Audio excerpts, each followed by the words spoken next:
The power of concentration. अध्याय 12। धन पर ध्यान केंद्रित करें। यह कभी नहीं सोचा गया कि मनुष्य गरीब हो।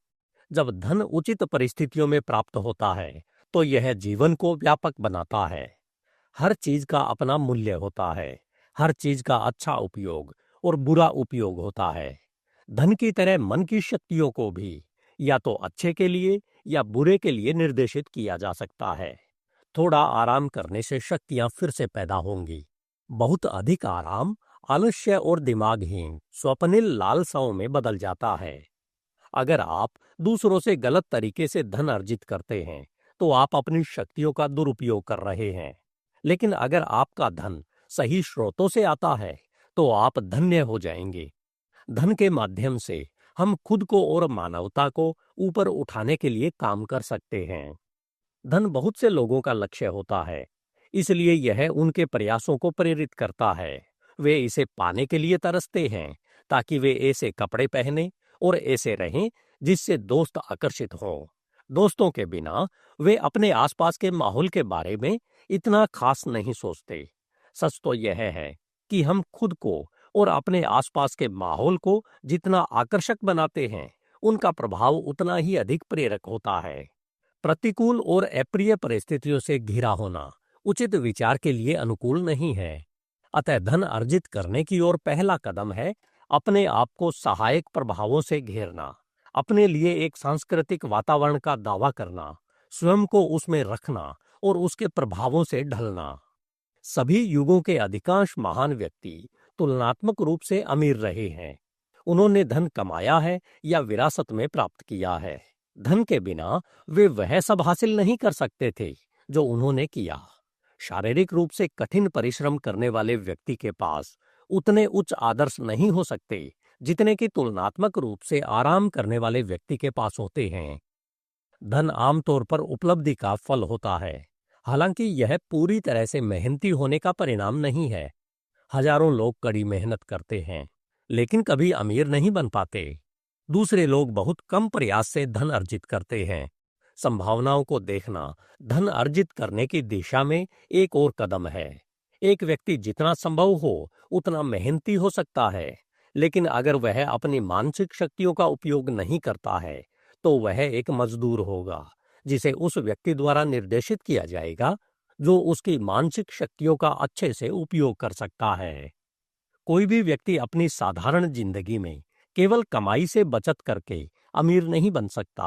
बहुत से लोग अपनी पूरी जिंदगी कंजूसी और बचत करते हैं, लेकिन ऐसा करके वे अपनी सारी ऊर्जा बर्बाद कर देते हैं। उदाहरण के लिए, मैं एक ऐसे व्यक्ति को जानता हूं जो काम पर पैदल जाता था। उसे जाने में 1 घंटा और वापस आने में 1 घंटा लगता था। वह कार लेकर 20 मिनट में जा सकता था। वह प्रतिदिन 10 सेंट बचाता था, लेकिन 1.5 घंटा बर्बाद कर देता था। यह तब तक बहुत लाभदायक निवेश नहीं था जब तक कि शारीरिक व्यायाम में बिताया गया समय उसे स्वास्थ्य के मामले में बड़ा लाभ न दे।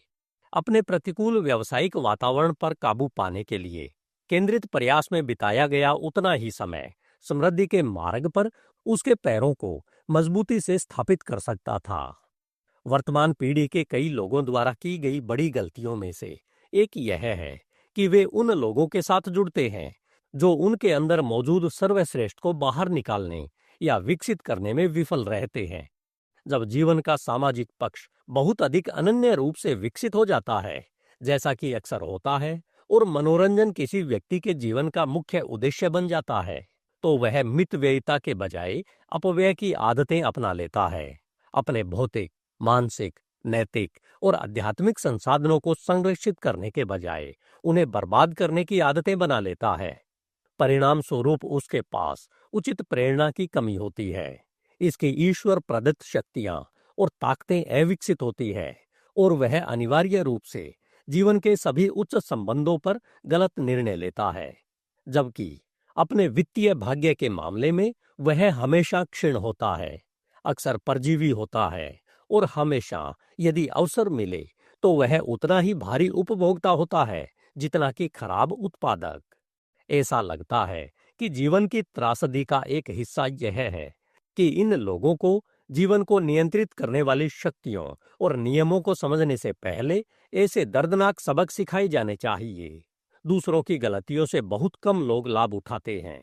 उन्हें खुद ही उनका अनुभव करना चाहिए और फिर अपने जीवन के पुनर्निर्माण में प्राप्त ज्ञान को लागू करना चाहिए।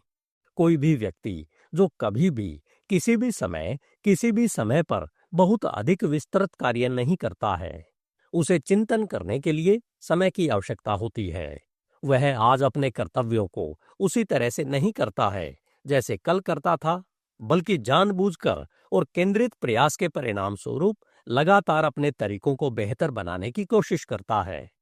दूसरे दिन मैं स्मृति पर एक व्याख्यान में शामिल हुआ। मुझे पता था कि व्याख्याता पिछले 10 वर्षों से लगभग दिवालिया हो चुका है। मैं सुनना चाहता था कि वह क्या कहना चाहता है। उसने बहुत बढ़िया बात कही। उसने अपने श्रोताओं को निसंदेह लाभ पहुंचाया, लेकिन उसने खुद अपनी शिक्षाओं से कोई लाभ नहीं उठाया। मैंने अपना परिचय दिया और उससे पूछा कि क्या वह अपने सिद्धांतों पर विश्वास करता है। उसने कहा कि वह करता है। मैंने उससे पूछा कि क्या इन सिद्धांतों ने उसे समृद्ध बनाया है। उसने कहा कि बिल्कुल नहीं। मैंने उससे पूछा कि क्यों। उसने उत्तर दिया कि उसे लगता है कि समृद्धि का अनुभव करना उसके भाग्य में नहीं लिखा है। आधे घंटे में मैंने उस आदमी को दिखा दिया कि गरीबी हमेशा से ही उसका साथी क्यों रही है। उसने खराब कपड़े पहने थे। वह अपने व्याख्यान गरीब परिवेश में देता था। अपने कार्यों और विश्वासों से उसने गरीबी को आकर्षित किया। उसे एहसास नहीं हुआ कि उसके विचार और उसके आसपास का माहौल उस पर प्रतिकूल प्रभाव डालता है। मैंने कहा, विचार गतिशील शक्तियां हैं, महान शक्तियां। धन के विचार धन को आकर्षित करते हैं। इसलिए यदि आप धन चाहते हैं तो आपको उन शक्तियों को आकर्षित करना चाहिए जो आपको इसे सुरक्षित करने में मदद करेगी। आपके विचार इसी तरह के विचारों को आकर्षित करते हैं। यदि आप गरीबी के विचार रखते हैं तो आप गरीबी को आकर्षित करते हैं। यदि आप मन बना लेते हैं कि आप अमीर बनने जा रहे हैं तो आप इस विचार को अपनी सभी मानसिक शक्तियों में भर देंगे और साथ ही आप अपनी मदद के लिए हर बाहरी स्थिति का उपयोग करेंगे।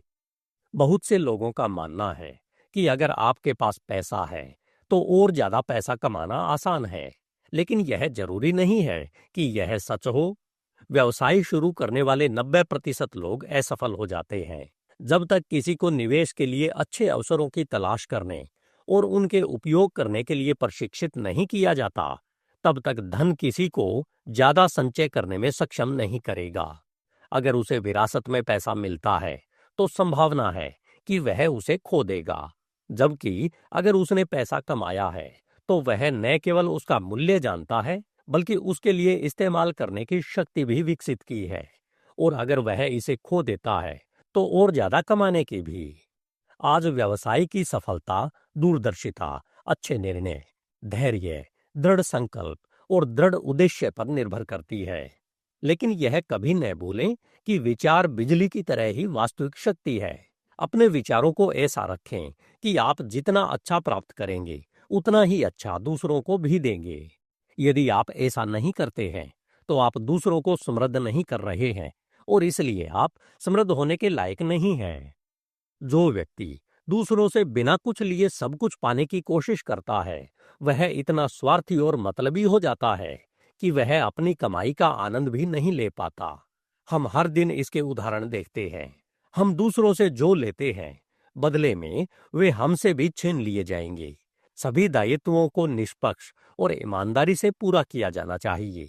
जब तक हम अपने जीवन के हर दायित्व का निर्वहन नहीं करते, तब तक हम पूर्णता तक नहीं पहुंच सकते। हम सभी इस बात को समझते हैं, तो क्यों न हम जो कुछ भी प्राप्त करते हैं उसके बदले में स्वेच्छा से उचित बदले में कुछ दें। मैं फिर से दोहराता हूं कि धन अर्जित करने का पहला और अंतिम चरण है अपने आसपास अच्छे लोगों को रखना। अच्छे विचार, अच्छा स्वास्थ्य, अच्छा घर और व्यावसायिक वातावरण तथा सफल व्यावसायिक सहयोगी। हर वैध तरीके से बड़ी क्षमता वाले लोगों से परिचय बढ़ाएं। व्यापार के संबंध में अपने विचारों को उनके साथ सामंजस्य में लाएं। इससे आपका समाज न केवल सुखद होगा बल्कि आपकी मांग भी बढ़ेगी। और जब आप धनवान, प्रतिष्ठित लोगों के साथ घनिष्ठ मित्रता बना लें, तो निवेश के लिए अपनी अतिरिक्त आय, चाहे वह कितनी भी छोटी क्यों न हो, उन्हें सौंप दें, जब तक कि आप अपने निवेश को सफलतापूर्वक प्रतिबंधित करने के लिए पहल और व्यावसायिक कौशल विकसित न कर लें। इस समय तक ऐसे लोगों के माध्यम से आप जीवन में अपना स्थान पा चुके होंगे, जिस पर आपने सही तरीके से ध्यान केंद्रित किया है और अपने अवसरों का उपयोग किया है, तो आप छोटे लोगों के बीच नहीं होंगे। एक योग्यता प्राप्त होने के बाद आप अपने पद तक पहुंचने के लिए जिस मार्ग पर चले हैं, उसका एक हिस्सा अपने अनुयायियों के लिए आसान बनाने में उपयोग करने में आनंद लेंगे।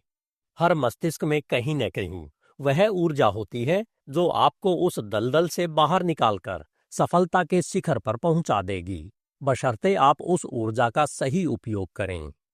आप जानते हैं कि किसी ऑटोमोबाइल के इंजन में भरा गैसोलीन तब तक कार को नहीं चलाता जब तक गैसोलीन में विस्फोट करने के लिए चिंगारी नहीं आ जाती।